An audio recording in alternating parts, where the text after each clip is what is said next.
하나님께서 우리에게 새 힘 주시고 하나님의 말씀 암송하는 가운데 성령님의 역사가 나타나서 우리를 능히 감당하고 이기게 할 수 있는 저희 모든 성도님들 다 되도록 인도하여 주옵소서. 오늘도 말씀 가운데 역사해 주시기를 간절히 기도하며 예수님의 이름으로 기도드립니다. 아멘. 예, 오늘은 제목이 가족을 사랑하라는 제목입니다. 가족을 사랑하라. 가족을 사랑해야 한다 하는 부분에 대해서 우리는 마땅히 당연하다 이렇게 생각을 하겠지만 기독교에 최대 오해가 하나 있죠. 마태복음 10장 37절을 보게 되면 아버지나 어머니를 나보다 더 사랑하는 자는 내게 합당하지 아니하고 아들이나 딸을 나보다 더 사랑하는 자도 내게 합당치 아니하며 이렇게 이야기를 합니다. 그래서 이런 것들이 우리 기독교 초기에 많은 애로사항이 있었습니다. 아니 기독교는 조상에 대한 제사도 지내지 말라고 하더니 아니 뭐라고? 아버지나 어머니를 나보다 예수님보다 더 사랑하는 자는 내게 합당치 아니하다? 심지어는 자신의 아들이나 딸을 예수님보다 더 사랑하는 사람도 내게 합당치 아니하다. 이게 도대체 어떤 이야기인가? 이렇게 이야기합니다. 그러다 보니까 항상 이 사역자들은 일반인들은 덜 그렇지만 우리 목회자들이나 사명자들은요 항상 가족을 이렇게 좀 등한시하는 경향이 있었어요. 왜냐하면 교회 사역이 바쁘니까요. 하는 일이 많으니까요. 또한 우리의 머릿속에는 아버지나 어머니를 나보다 더 사랑하는 자는 내게 합당하지 아니하며 아들이나 딸을 나보다 더 사랑하는 자도 내게 합당치 아니하다 하는 그 예수님의 말씀이 우리 머릿속에 남아있기 때문에 그래 내가 예수님 더 사랑해야지, 교회 사역 더 열심히 해야지, 내가 성도들을 더 열심히 섬겨야지, 이런 생각을 하는 경우가 상당히 많습니다. 여러분 그 마음 자체는 문제가 되지 않는데 항상 모든 일에는 빛과 소금이 있는 것이죠. 빛과 어둠이 있어요. 그래서 그렇게 사역을 열심히 해서 좋은 사역의 결과를 이뤄내는 사람들이 많이 있습니다. 제가 가장 좋아하고 또 가장 안타깝게 여기는 분이 저희 둘째 고모님이세요. 고모부님이. 근데 그분이 이제 참 저희 할아버지가 세웠던 교회에서 이제 전도사 생활부터 시작을 해서 그 교회 담임 목사가 됐어요. 근데 성품이 굉장히 잔잔하고 또 성품이 굉장히 온화해요. 그리고 책을 읽는 걸 좋아하고 기도하는 일에 열심이고 또 맡은 바 자기 일에 엄청 충성하는 거예요. 그래서 저희 할아버지 교회에서 교인이 300명일 때 그때 이제 담임 목사로 부임을 해서 10년, 20년, 30년 이렇게 사역을 하고 은퇴할 때까지 수천 명의 교인이 세워졌습니다. 그런데 제가 우리 고모부님을 이렇게 이제 종종 만나게 되면 이분은 항상 교회에 있어요. 집에 있는 적이 없어요. 명절 때도 교회에 가 있어요. 왜? 그냥 아침 새벽 4시만 되면 교회 가서 새벽 기도하고 교회에서 음식을 먹고 그리고 오전에 기도하고 말씀 연구하고 또 오후에는 노회도 가고 또한 신방도 가고 성도들을 돌보고 병문안도 가고 이렇게 하면서 그분의 삶은 오로지 교회 생활이에요. 그것이 너무 아름다워 보였어요. 제가 살고 있던 집과 불과 한 3, 4km밖에 떨어져 있지 않았기 때문에 저는 이렇게 학교를 다니는 그 와중에서 우리 그 교회를 항상 바라보며 우리 고모부를 늘 제가 알았던 사람입니다. 근데 문제는요, 이분이 이제 70세가 돼서 정년 은퇴를 하셨어요. 하시고 나서 불과 2년 만에 세상을 떠나셨어요. 은퇴하신 후 갑자기 자신이 이렇게 열심히 하던 사역을 내려놓으니까 굉장히 허탈해지셨던 것 같아요. 그래서 이분이 결국에는 2년 만에 돌아가셨는데 그분에게는 아들 5이 있었거든요. 아들 5.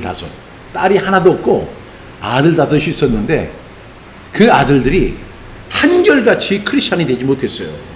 하나님을 믿는 신앙에서 이탈을 해서 예수님 믿지 않았어요. 지금은요, 그분들이 이제 또 예수님을 믿는 하나님의 은혜가 주어졌긴 했지만 참 제가 안타까운 그 삶을 볼 수 있었습니다. 또 저희 어머니 같은 경우에도 평생을 갖다가 교회를 섬기다가 암이 발생했어요. 위암이 발생했는데 또 하나님의 은혜 가운데 치유가 됐어요. 그런데 참 어려운 일이 또 하나 생겼는데 교회가 전소화돼서 이제 교회를 갖다 다시 복원하는 일을 해야만 했어요. 근데 그 과정에 저희 어머니는 이제 항암 치료를 받고 겨우 이제 암에서 살아났는데 그 일을 해줄 사람이 없는 거예요. 그래서 저희 어머니가 그 일꾼들의 식사를 준비하다가 암이 재발해서 세상을 떠나셨어요. 저는 이런 것을 이렇게 놓고 많은 생각을 해봤습니다. 특히 또 목회자의 자녀로서 살아가는 거, 이런 거 결코 쉽지 않습니다. 그래서 저는 이 오늘 6주의 제목을 가족을 사랑하라, 이런 제목으로 함께 말씀을 나누려고 합니다. 첫 번째는 우리 사도행전 16장 31절 말씀인데요. 너무나 잘 아는 말씀이죠. 우리 함께 암송하겠습니다. 사도행전 16장 31절 말씀, 이르되 주 예수를 믿으라, 그리하면 너와 내 집이 구원을 받으리라 하고, 사도행전 16장 31절 말씀, 아멘 아멘. 사도행전 16장 31절 말씀, 이르되 주 예수를 믿으라, 그리하면 너와 내 집이 구원을 받으리라 하고, 사도행전 16장 31절 말씀, 아멘 아멘. 사도행전 16장 31절 말씀, 이르되 주 예수를 믿으라, 그리하면 너와 내 집이 구원을 받으리라 하고, 사도행전 16장 31절 말씀, 아멘 아멘. 사도행전 16장 31절 말씀, 이르되 주 예수를 믿으라, 그리하면 너와 내 집이 구원을 받으리라 하고, 사도행전 16장 31절 말씀, 아멘 아멘.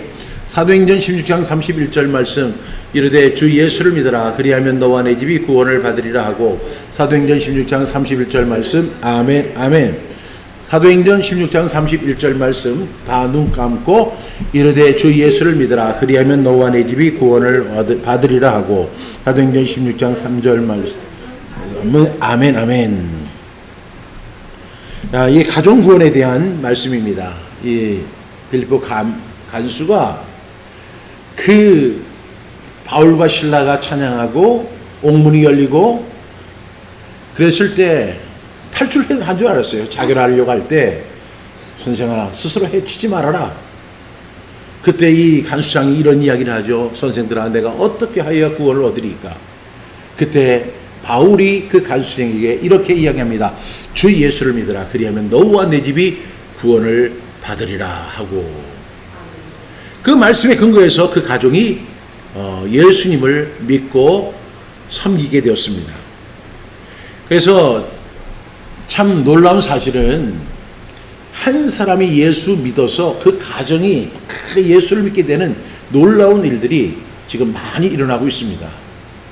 그 가정, 예수의 예자도 모르는 그런 집안에 어떤 사람이 시집을 가서 또한 결혼을 신랑으로 가서 그 가정을 다 복음화하는 그런 사례들이 굉장히 많이 있다는 것을 볼 수 있습니다. 얼마 전에 지금 화제가 되고 있는 지구촌 교회 이동원 목사님이 이런 이야기를 하셨어요. 내가 예수님을 믿었을 때는 우리 집안뿐만 아니라 사돈 집안까지 그 누구 단 한 사람도 예수를 믿는 사람이 없었다. 그런데 지금 와서 보니 우리 집안도 다 예수 믿고 우리 처가댁 식구들도 다 예수 믿게 됐다 하는 그런 이야기를 하셨습니다. 이 말씀과 같이 주 예수를 믿으라, 그리하면 너와 내 집이 구원을 받는다. 이 가정 구원이 이루어질 줄로 믿습니다. 두 번째는 가정 돌봄의 말씀입니다. 디모데전서 5장 8절 말씀, 누구든지 자기 친족 특히 자기 가족을 돌보지 아니하면 믿음을 배반한 자요 불신자보다 더 악한 자니라. 디모데전서 5장 8절 말씀, 아멘 아멘. 디모데전서 5장 8절 말씀, 누구든지 자기 친족 특히 자기 가족을 돌보지 아니하면 믿음을 배반한 자요 불신자보다 더 악한 자니라. 디모데전서 5장 8절 말씀. 아멘 아멘. 디모데전서 5장 8절 말씀. 누구든지 자기 친족 특히 자기 가족을 돌보지 아니하면 믿음을 배반한 자요 불신자보다 더 악한 자니라. 디모데전서 5장 8절 말씀. 아멘 아멘. 디모데전서 5장 8절 말씀. 누구든지 자기 친족 특히 자기 가족을 돌보지 아니하면 믿음을 배반한 자요 불신자보다 더 악한 자니라. 디모데전서 5장 8절 말씀. 아멘 아멘. 디모데전서 5장 8절 말씀. 누구든지 자기 친족 특히 자기 가족을 돌보지 아니하면 믿음을 배반한 자요 불신자보다 더 악한 자니라. 디모데전서 5장 8절 말씀. 아멘 아멘. 눈을 감고 디모데전서 5장 8절 말씀. 누구든지 자기 친족 특히 자기 가족을 돌보지 아니하면 믿음을 배반한 자요 불신자보다 더 악한 자니라. 디모데전서 5장 8절 말씀. 아멘 아멘.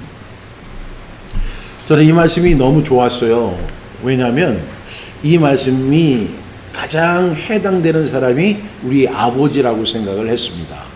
그래서 제가 어느 날 이 말씀을 암송하기도 했고 이걸 갖다가 크게 크레파스로 해가지고 그거에다 스케치북에다 이렇게 크게 적어가지고 우리 아버지가 들어오는 그 입구에 이걸 갖다 이렇게 세우는 거예요.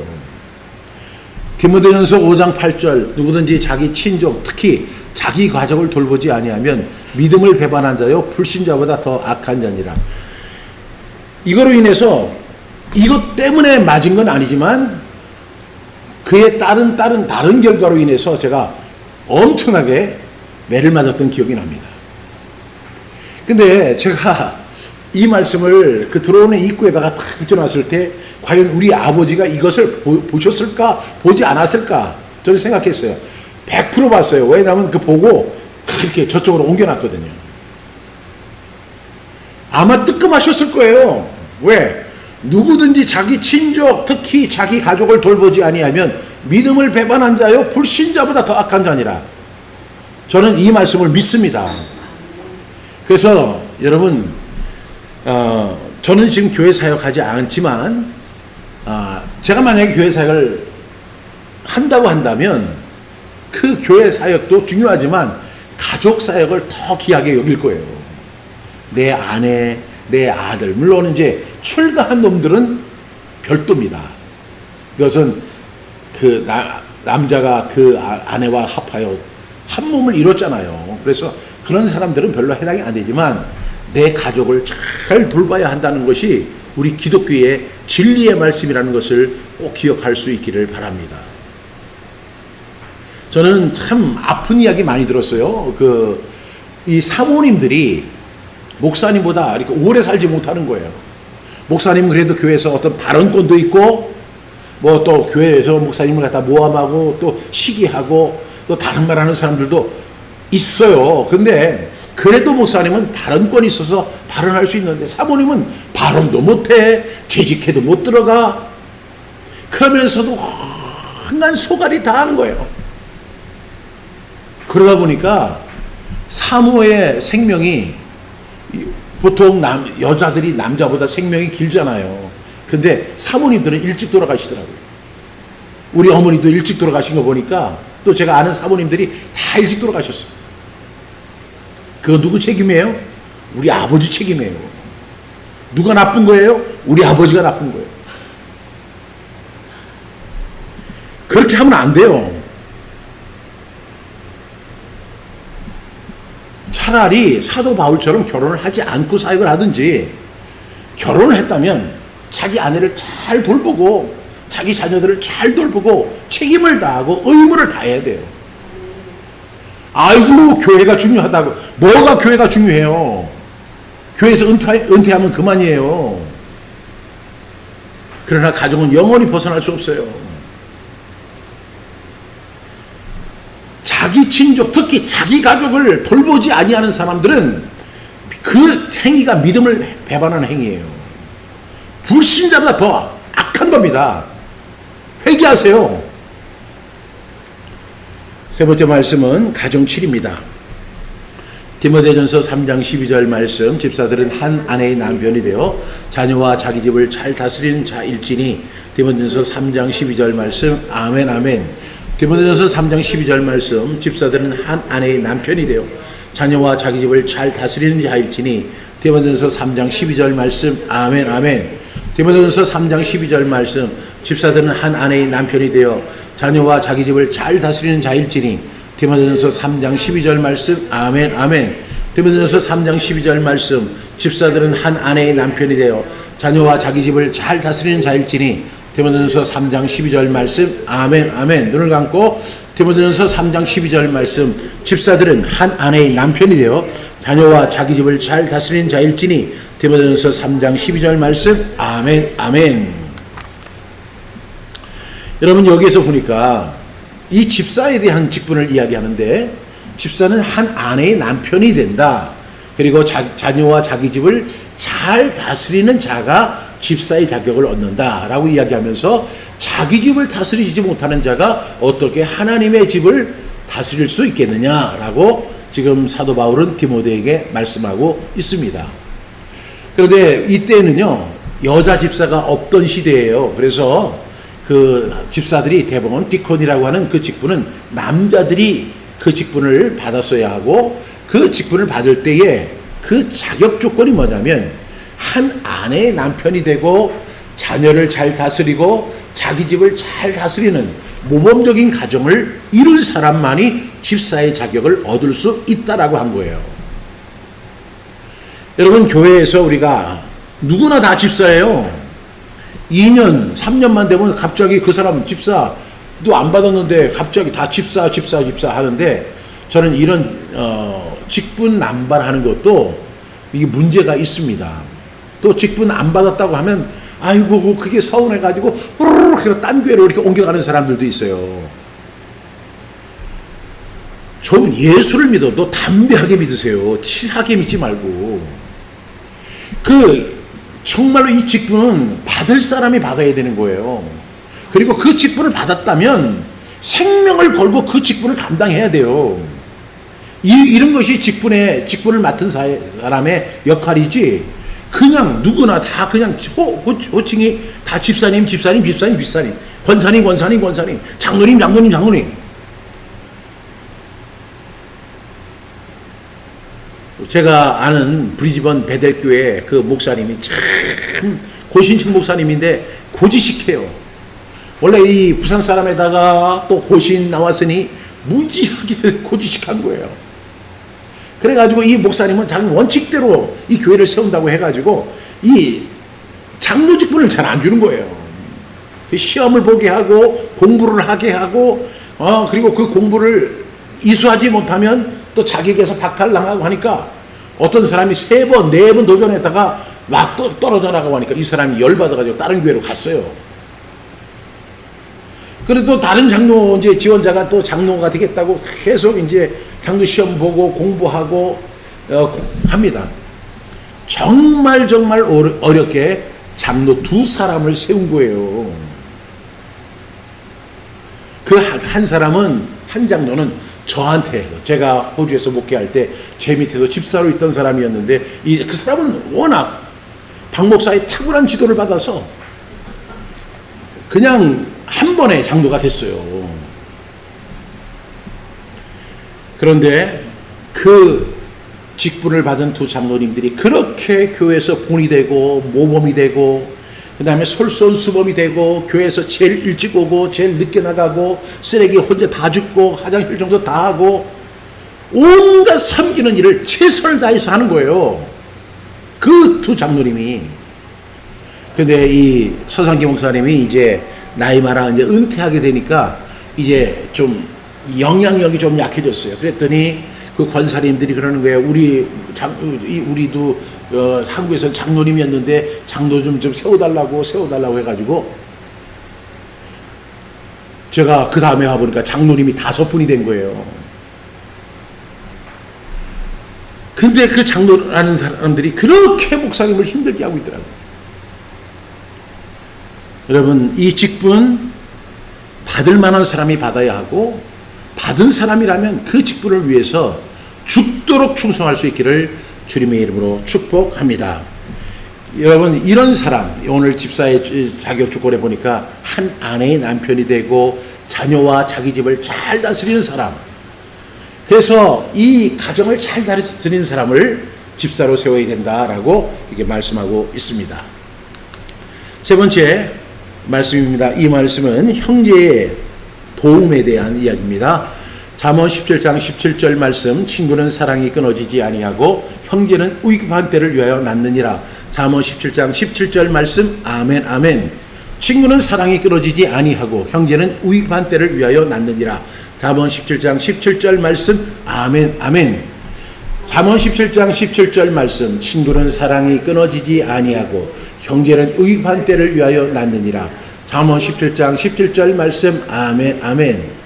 친구는 잠언 17장 17절 말씀, 친구는 사랑이 끊어지지 아니하고 형제는 위급한 때를 위하여 낳느니라. 잠언 17장 17절 말씀, 아멘 아멘. 한 번만 더요. 잠언 17장 17절 말씀, 친구는 사랑이 끊어지지 아니하고 형제는 위급한 때를 위하여 낳느니라. 잠언 17장 17절 말씀, 아멘 아멘. 눈을 감고 잠언 17장 17절 말씀, 친구는 사랑이 끊어지지 아니하고 형제는 위급한 때를 위하여 낳느니라.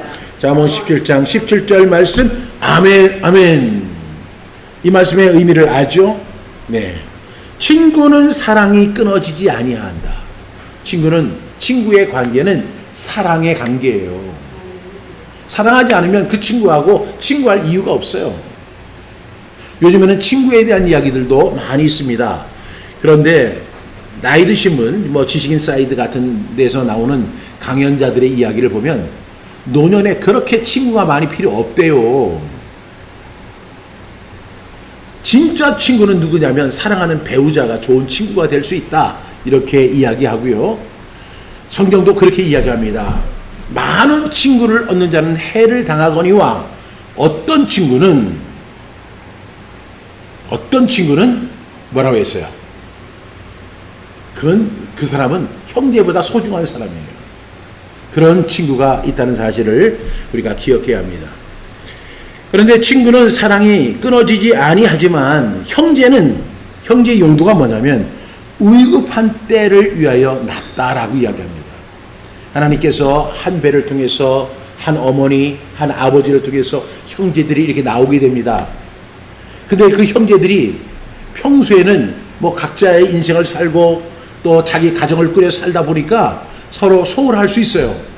그러나 결정적인 순간에 위급한 때에 이 형제들은 연합이 된다고 하는 그런 말씀의 의미입니다. 다음 말씀 보겠습니다. 이 말씀은 형제와의 연합이 얼마나 아름다운지에 대한 말씀이죠. 시편 133편 1절 말씀, 보라 형제가 연합하여 동거함이 어찌 그리 선하고 아름다운고. 시편 133편 1절 말씀, 아멘 아멘. 시편 133편 1절 말씀, 보라 형제가 연합하여 동거함이 어찌 그리 선하고 아름다운고. 시편 133편 1절 말씀, 아멘 아멘. 시편 133편 1절 말씀, 보라 형제가 연합하여 동거함이 어찌 그리 선하고 아름다운고. 시편 133편 1절 말씀, 아멘 아멘. 시편 133편 1절 말씀, 보라 형제가 연합하여 동거함이 어찌 그리 선하고 아름다운고. 시편 133편 1절 말씀, 아멘 아멘. 시편 133편 1절 말씀, 보라 형제가 연합하여 동거함이 어찌 그리 선하고 아름다운고. 시편 133편 1절 말씀, 아멘 아멘. 눈을 감고 시편 133편 1절 말씀, 형제가 연합하여 동거함이 어찌 그리 선하고 아름다운고. 시편 133편 1절 말씀, 아멘 아멘. 이제 우리도 이제 나이가 어느 정도 먹었지만은 어렸을 때 생각이 종종 날 때가 있습니다. 우리 사랑하는 동생, 형, 누나, 이렇게 동생들과 함께 한 이불에서 뒹굴뒹굴 하면서 같이 이렇게 어울리기도 하고 게임도 하고 또 어떤 가족에서는 고스톱도 치고 이렇게 하면서 그렇게 그 형제들이 그냥 옷도 아주 편하게 입고 그 이불 속에서 뒹굴뒹굴 하는 그 모습이 정말로 아름다웠던 시절인 것 같아요. 그런 시절은 다시 되돌아오지 않습니다. 그런 것을 생각할 때 한 어머니, 한 아버지 뱃속에서 태어나서 같은 피를 나눈 형제들과 함께 그 연합하고 동거하고 같이 교제하고 쫑알쫑알거리고 같이 밥을 먹고 이런 모습들을 생각하면 그 시절을 많은 분들이 그리워하는 경우가 있습니다. 왜? 지금은 그렇게 하고 싶어도 할 수 없기 때문입니다. 또 때로는 형제와 형제 사이에, 그 다음에 자매와 자매 사이에 어떤 경제적인 문제나 이권 문제 때문에 서로 원수가 돼서 오히려 남들보다도 못한 관계를 유지하는 사람들도 있습니다. 그래가지고 형이라고 하면, 동생이라고 하면 아주 치를 떨고 서로 욕하고 비난하고 아예 쳐다보지 말자, 우리 인생에서 두 번 다시 보지 말자, 이렇게 이야기하는 사람들이 꽤 있습니다. 그러나 그것은 하나님의 법칙이 아니죠. 하나님의 법칙은 뭐예요? 보라, 형제가 연합하여 동거함이 어찌 그리 선하고 어찌 그리 아름다운고. 이것은 비단 어린 시절에 같이 그 팬티만 입고 그냥 막 뒹굴뒹굴 하던 그런 모습이 아니라 나이가 들어서도 장성한 성년이 되어서도 형제가 연합하고 같이 동거하고 하는 그런 모습들이 하나님 보시기에 얼마나 어찌 그리 선하고 어찌 그리 아름다운지 여러분 꼭 기억할 수 있기를 바랍니다. 가정의 회복, 가족의 회복이 꼭 일어나기를 주님의 이름으로 축복합니다. 다음 말씀 보겠습니다. 다음 말씀은 레위기 말씀인데요.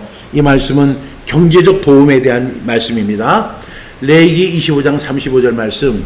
내 형제가 가난하게 되어 빈손으로 내 곁에 있거든 너는 그를 도와 거류민이나 동거인처럼 너와 함께 생활하게 하되. 레위기 25장 35절 말씀. 아멘 아멘.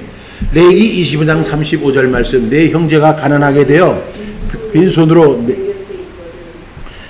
너는 그를 도와 거류민이나 동거인처럼 너와 함께 생활하게 하되. 레위기 25장 35절 말씀. 아멘 아멘. 레위기 25장 35절 말씀. 내 형제가 가난하게 되어 빈손으로 내 곁에 있거든 너는 그를 도와 거류민이나 동거인처럼 너와 함께 생활하게 하되. 레위기 25장 35절 말씀. 아멘 아멘. 레위기 25장 35절 말씀. 내 형제가 가난하게 되어 빈손으로 내 곁에 있거든 너는 그를 도와 거류민이나 동거인처럼 너와 함께 생활하게 하되. 레위기 25장 35절 말씀. 아멘 아멘.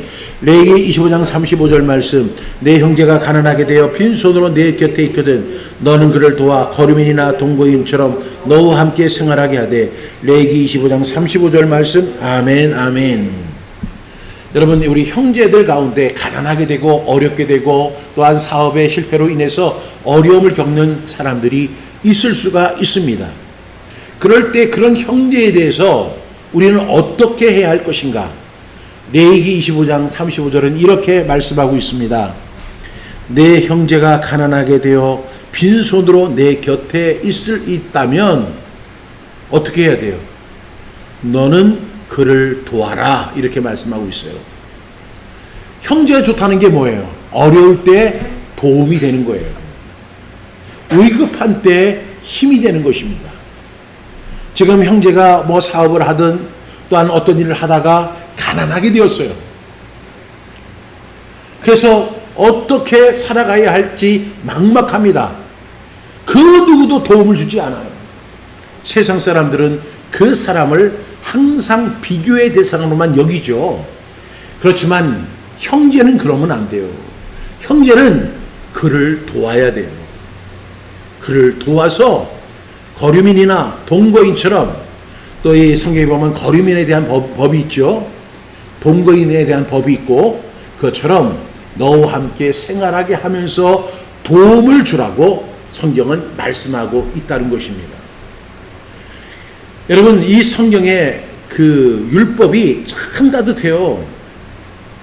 이런 것을 보면 우리가 그냥 외면하기 쉬운 부분이잖아요. 아유, 지가 사업하다 실패한 거 내가 어떻게 해? 가난은 나라도 굳이 할 수 없는 거야. 얼마든지 할 수 있어요. 그렇게 노력을 안 하더니 그런 결과를 갖고 와서 지금 와서 나보고 어떻게 하라는 거요? 이렇게 이야기할 수 있어요. 여러분, 그것은 그 사람의 문제예요. 그렇지만 내 문제는요, 너는 그를 도우라는 거예요. 이것이 하나님의 따뜻한 법입니다. 하나님께서 우리에게 왜 형제 자매를 주셨을까요? 남들은 외면해요. 남들은 비교해요. 남들은 터부시해요. 이럴 때 제가 잘 나가고 돈 있고 힘 있고 그러면 사람들이 막 쫓아와요. 그러나 실패하고 돈도 없고 초라해지고 그러면 아이고 저 사람 나한테 와서 돈 빌릴 거 아닌가 해가지고 막 멀리 해요. 이것이 세상이에요. 그런데 세상 사람들처럼 형제를 대하면 안 된다고 하나님 말씀하시는 거예요. 하나님 말씀하시기에 너는 그를 도와라 이렇게 말씀하세요. 따라합시다. 너는 그를 도와라. 그를 도와라. 하나님의 말씀입니다. 그 형이 그 동생이 설령 잘못했다 하더라도 어떻게 해야 돼요? 너는 그를 도와라. 이 말씀이 하나님의 말씀이라는 사실을 꼭 기억할 수 있기를 바랍니다. 다음 말씀 보겠습니다. 신명기 22장 1절 말씀. 내 형제의 소나 양이 길 잃은 것을 보거든 못 본 채 하지 말고 너는 반드시 그것들을 끌어다가 내 형제에게 돌릴 것이요.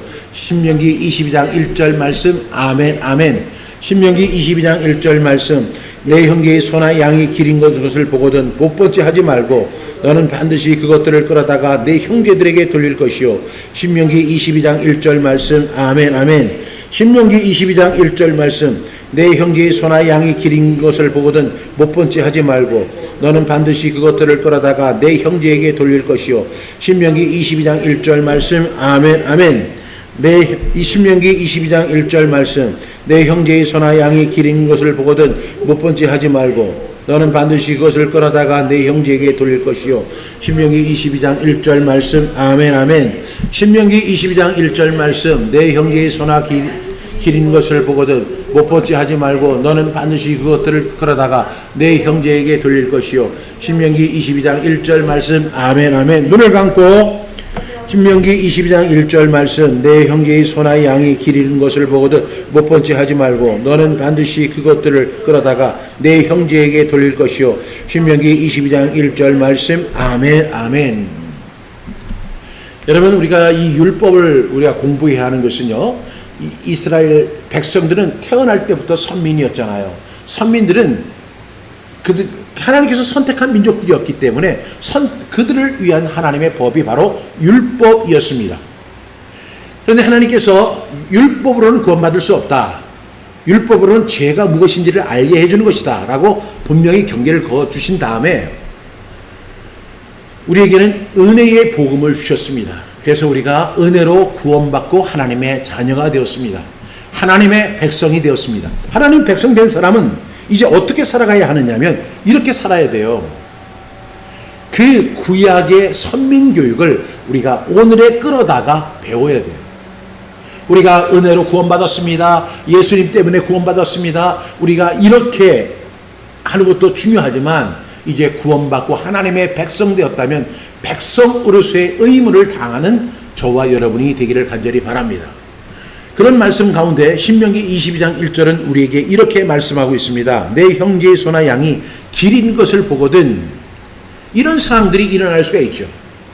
내 형제의 소나 양이 길 잃은 것을 만약에 보게 되었다면 그것을 그냥 외면할 수 있어요. 그런데 하나님은 외면하지 마라. 못 본 채 하지 말아라. 이렇게 말씀하시는 거예요. 왜냐하면 그 형제에게는 책임과 의무가 있기 때문입니다. 내 형제의 소나 양, 그 사람에게는 그것이요 굉장히 중요한 거예요. 그것이 어떤 사람은 소 한 마리, 어떤 사람은 양 한 마리로 삶을 유지하는 사람들이 있어요. 근데 그 사람이 어느 날 그것마저도 잊어버리는 때가 있다고요. 그런데 그 옆에 있는 사람들은 그것을 충분히 찾아줄 수 있는데 전부 다 외면하고 못 본 채 하고 지나갑니다. 그러나 형제라고 한다면, 하나님께서 피로 맺어진 형제라고 한다면 어떻게 해야 돼요? 오늘 말씀과 같이 너는 반드시 그것들을 끌어다가 그 전에 못 번째 하지 말고, 못 번째 하지 말아라. 못 번째 하지 말고 너는 것을 끌어가는데 어떻게 끌어가느냐 하면 반드시 그렇게 해요. 반드시 그것들을 끌어다가 이렇게 말씀하세요. 그래서 내 형제에게 돌릴 것이다. 그래서 그걸 찾아다 주라는 거예요. 오늘 말씀 우리에게 보면 친구는 사랑이 끊어지지 아니하고 형제는 위급한 때를 위하여 낳느니라. 이 말씀과 같이 이렇게 위급한 상, 어려운 상에 있을 때 형제는 형제를 도와야 돼요. 누가 나를 도울 수 있겠어요? 이 세상은요, 모두가 다 미 제너레이션이에요. 자기 중심 세대를 살아가고 있어요. 저도 그렇고 여러분도 그렇습니다. 자기 중심 세대를 살아가고 있는 사람들을 향해서 하나님 말씀하시는 거예요. 너 형제가 있다. 가족이 있다. 너만 생각하면 안 돼. 가족 돌아봐야 돼. 그 가족 돌아보지 않는 것은 악한 것이고 불신자보다 더 악한 행위고 믿음을 배반하는 행위야. 네 형제에게 어려움이 있다면 그것을 기꺼이 도와줘야 돼. 외면하는 것은 절대 하나님의 법이 아니야. 외면하지 말고 못 번째 하지 말고 반드시 도와줘라. 이것이 바로 가족입니다. 하나님은 이 가족의 법을 우리에게 제정해 주셨습니다. 여러분, 가족을 돌보는 것이 기독교 신앙에서 얼마나 중요한지를 강조하고 있는 말씀인데요. 가족에 대한 책임을 소홀히 하는 것은 믿음을 배반하는 행위고 심지어는 불신자보다 더 악한 것이다 라고 말씀하고 있어요. 여러분, 이 가족에 대한 책임과 의무감을 다할 수 있는 저와 여러분 다 되기를 바랍니다. 우리 한 주 동안 이 말씀 묵상하시면서 성령님께서 여러분 마음에 감동 주시는 부분들을 여러분 기록하시고, 내가 어떻게 하면 내 형제들을, 내 가족들을, 내 남편을, 내 아내를, 내 자녀들을, 그리고 내 형제들을 어떻게 도울 것인지, 여러분들 이 말씀 앞에 순종하는 저와 여러분 다 되기를 주님의 이름으로 축복합니다. 기도하시겠습니다. 하나님 아버지, 감사합니다. 오늘 주신 말씀과 같이 피를 나눈 이 형제, 가족들, 하나님께서 만들어주신 가정입니다. 이 가정 또한 가족, 우리 형제 귀하게 여길 수 있는 하나님의 사람들 되게 하여 주옵소서. 사람들은 모두 다 자기 중심이고 다른 사람이 잘 되든 못 되든 쳐다보지도 않지만 우리는 외면하지 않게 하시고 못 본 척 하지 않게 하시고 잘 돌아보고 격려해주고 도와주고 사랑해주는 하나님의 백성으로 살아갈 수 있도록 주님 도와주시옵소서. 하나님, 특별히 하나님 앞에 감사하옵기는 우리 성경암송학교의 사역을 위해서 함께 동역했던 우리 서주원 목사님, 또한 하브루타를 통해서 이번에 박사학위를 받습니다. 하나님, 그 박사학위 과정이 너무너무 힘들었습니다. 너무 고생했습니다. 하나님, 위로하여 주시옵소서. 회복시켜 주시옵소서. 건강도 주시고 하나님, 이제 사역에 하나님 기름 부어 주셔서 넘치는 은혜가 있게 하여 주시옵소서. 이 박사학위뿐만 아니라 앞으로의 사역 후에도 하나님 기름 부어 주셔서 승리하는 우리 서지원 목사님 되어지도록 축복해 주시옵소서. 오늘도 함께한 우리의 귀한 분들이 있습니다. 하나님 기억하여 주시고 이 한 분 한 분 하나님 은혜와 복을 더하여 주옵소서. 감사드리며 예수 그리스도의 이름으로 기도드립니다. 아멘.